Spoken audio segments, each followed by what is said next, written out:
Order! Order! You are an incorrigible delinquent at times. Behave yourself, man!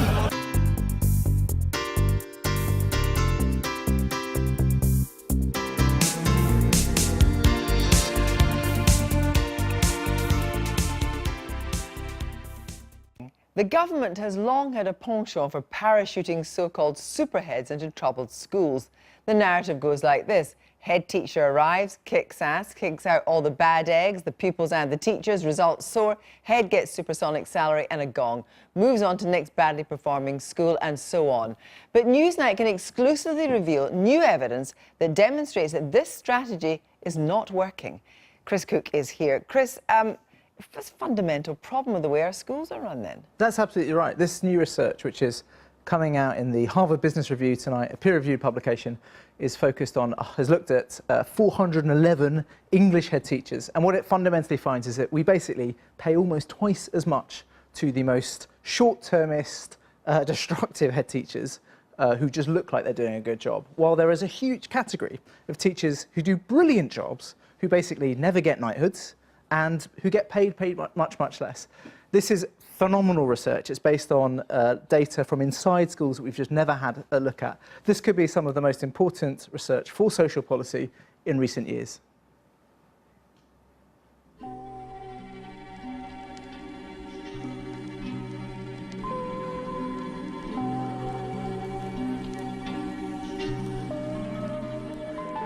We spend a lot of time and energy trying to improve schools in England. But a new piece of research, published tonight in the Harvard Business Review and shared exclusively with Newsnight, is potentially a breakthrough. It reveals we're getting some very big things wrong when it comes to what makes a good head teacher. This new research throws up into question whether we are hiring the right people to be our head teachers and whether we're rewarding the right people to be our head teachers. It looks at things from a very different angle, and it may mean that we have to go back to step one in terms of who's running our schools. This new research uses a unique data source to work out what works. Administrative data from a big group of sample secondary academies, which analysts at the Centre for High Performance have used to look at what head teachers actually do. We looked at 411 heads and looked at the actions that they actually take within their management information systems, how they manage staff, how they manage teachers, how they manage students, what they pay teachers, how they manage behaviour, how they recruit people, how they exclude people. And what we found is that they fall into 5 main categories. There are 3 of those groups that are particularly interesting. First of all, a group that they dub the surgeons. These are head teachers who act decisively, and they cut out both staff and pupils from their schools as they turn them around. Second, a group they call the philosophers. These are head teachers who think of themselves as just experienced teachers, not really leaders or managers. They talk a lot about pedagogy in particular. And third, a group that they call the architects. These are slow-moving, meticulous planners who like to do things in sequence. These strategies are very different. Surgeons dropped into a school would be expected to expel an average of 28% of that year's final year students to dramatically boost that year's GCSE results.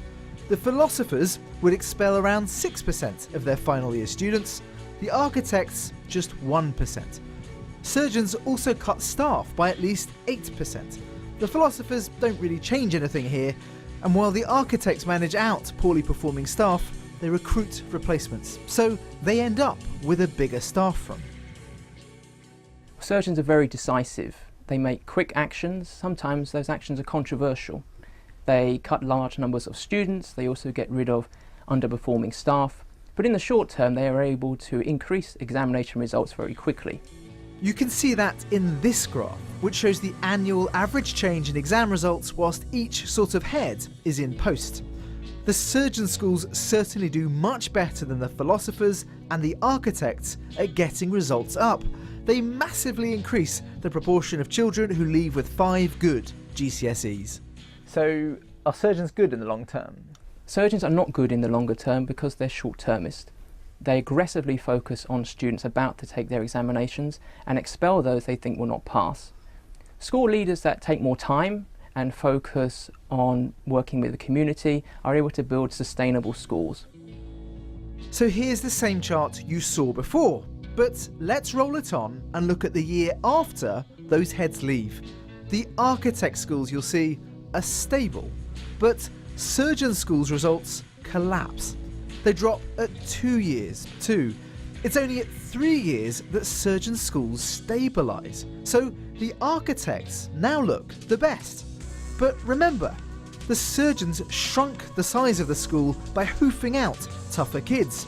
So 3 years after a surgeon leaves a school, they would average only between 50 and 90 children graduating with 5 or more good GCSEs each year. But the architects would leave a school where, on average, 160 to 170 children each year would get 5 good GCSEs. The raw social good of an architect is way bigger. The architects focus on building the right school for the future, the right school for its community.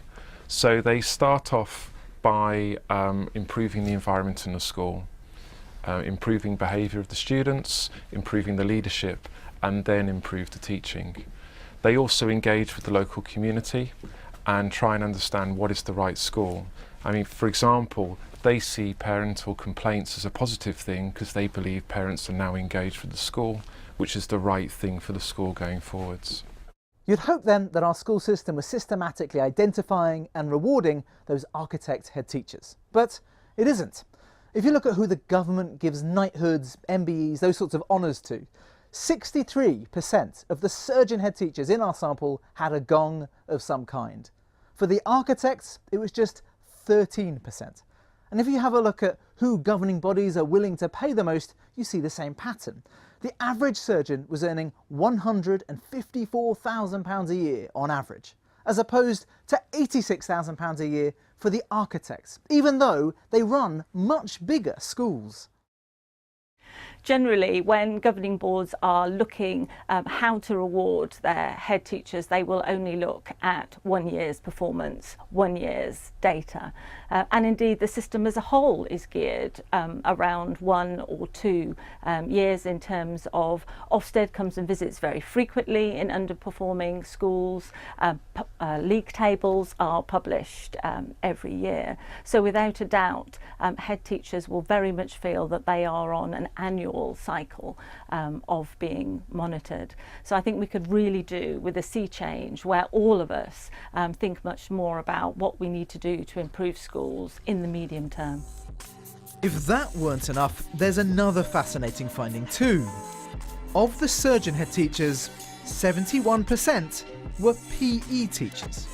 Of the philosophers, 78% were English teachers. And of the architects, 68% were either history or economics teachers. Our most surprising finding was the clear link between the subjects they studied and taught and how they then behaved as leaders of schools. We believe that this clear link comes because they haven't had leadership training or exposure to other ways of thinking, so they fall back on the values and beliefs within the subjects that they've studied and taught over the years. For example, PE teachers believe there are winners and losers, and you're only as strong as your weakest link. So you can see how they believe in excluding the poor performing students. This research suggests the existing school system is misfiring. We're not rewarding heads who make the biggest impact for the biggest number over the longest period. We're simply rewarding those heads who are best at playing the game. Chris Cook, well, joining me now is Sir Michael Wilshaw, who is the Chief Inspector of Schools in England and indeed a former history teacher himself. Good evening to you. It's terrifying, isn't it, that some of the best heads in this country are being paid the least? Well, I'm really glad this research has come out, actually, because it confirms things that I believed in for a long time. There are lots of people who go unrecognised, who do a fantastic job leading their schools, getting good results in the long term, and yet go unrecognised and unrewarded. And we've got too many people in the system who are into self-aggrandizement, empire building, receiving massive salaries, and who are not building for the future. A great head is not only somebody who improves results for all children, but also ensures that there's a future for the school and get staff in who can replicate the success that they've achieved. But some of this, the short-term stuff, is absolutely desperate because, you know, the quick hit, the short term, the exclusion of that year of GCS pupils in these so-called quick turnaround schools is 28%, but in some schools it's 50%. Well, of course, you can get any result you want. The more kids you exclude that are not necessarily going to get the top grades. Well, if we found that, if inspectors found that, we would do something about it and heavily criticise the school. But it's interesting why it hasn't been found then. Well, you know, we do criticise schools who have high exclusion rates. We just produced a report a few months ago on the underperformance of children between the ages of 11 and 14, Key Stage 3. We called it the wasted years because head teachers in secondary schools were focusing on Key Stage 4 years 10 and 11, and particularly year 11, focusing on that last year group to the exclusion of focusing on those youngsters between 11 and 14. And as a result, although their outcomes look good on the surface, they should have been a lot better. But you are Chief Inspector and you're also head of Ofsted. You think that this has been a flawed system. Do you think you should have done more? Or has Ofsted been far too short-termist about this? No, we're not. And I sign letters every week, and if you talk to head teachers who receive these letters, they will say that they are pleased to receive them. These are head teachers in schools that are not good, they're underperforming, but inspectors see that the leaders putting into place the building blocks for improvement and the strategies for long-term growth. And I send those letters out to say, the school's not good yet, the results are not good, but you're a good leader and you've got in place those systems which will eventually improve the school. So why is it then that these short-term heads, the so-called surgeons, the quick fix guys and gals that get out fast, are able to pay themselves sometimes double you need to blame the slow burn heads? Yeah, exactly, and we need to blame the governors for that. And governors should look at, first of all, the head teachers prepared to commit themselves to the school and to the community. I get worried about head teachers who get the gongs, get the big salaries, and then go off somewhere else for a bigger salary. You know, I, as a head, spent a long time in schools to make sure that school worked and that the community was proud of that institution. We need heads who are going to commit themselves for the long term. Yeah, and that should be the contract. And if they don't do that, then the governor should do something about it. And they certainly shouldn't be rewarded by government. Let's move on now to more broadly talking about education in this government. Describe the impact that you think that Theresa May's plans for grammar schools will have. Well, I've been quite open about this. I think it's a retrograde step. I came into teaching to improve the lot of all children, not just some. I think if we go down the route of grammar schools, yes, the 15 to 20% will do well, but the rest will do badly. And all you have to do is look at areas with grammar schools. All you have to do is to look at Kent. All you have to do is to look at Buckingham and at Sutton and see the gap between the attainment gap between those who go to the grammar schools and those who don't. And we know, as somebody who always worried about recruitment, because schools improve when you've got good teachers, the best teachers will gravitate to the places where it's easiest to teach. And all you have to do is to talk to head teachers of secondary moderns in Kent, and they will say how impossible it is to get good staff.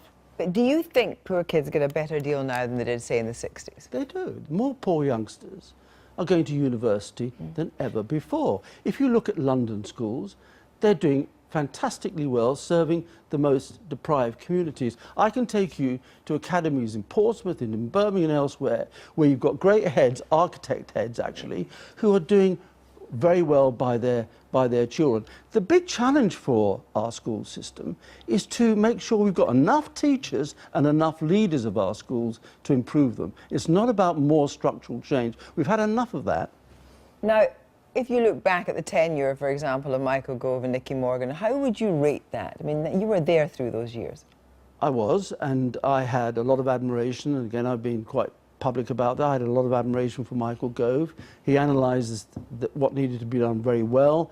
He felt, as I felt and many other people felt, that we needed to give more autonomy to head teachers to make the difference. That's happened. We needed more diversity in the system, academies and free schools. He realised that the curriculum wasn't as good as it should be, nor the examination system, and he reformed those things. And I think we're seeing the benefits now. You leave on the 31st of December. If you could put your hand on your heart and say there's one thing that you wish that you'd pushed harder on, what would it be?